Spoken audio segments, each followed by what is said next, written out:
எல்லோருக்கும் வணக்கம். ஒரு வாட்டி சனீஸ்வரர் பாத்தீங்கன்னா நாரதரை பார்க்கறதுக்காக போயிருந்தார். நாரதரை பார்த்துட்டு திரும்பும்போது நாரதர் ஒரு வான் பண்ணார்.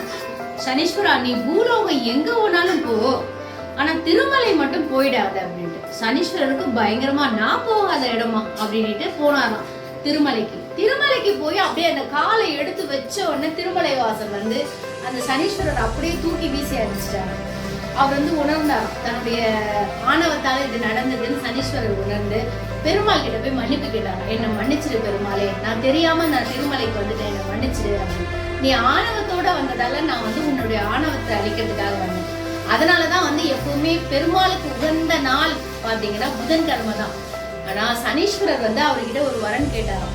என்ன வணங்குற நாளான சனிக்கிழமையே நீங்களும் வணங்கணும், உங்களையும் அந்த மாதிரி உங்களை வணங்குற பக்தர்களை நான் சனி தோஷம் தாங்காது, 7.5 சனி மூலமா வர பிடியில இருந்து நான் காப்பாத்துவேன் அப்படின்னு சொல்லிட்டு சனீஸ்வரர் ஒரு வரம் வாங்கினாங்க.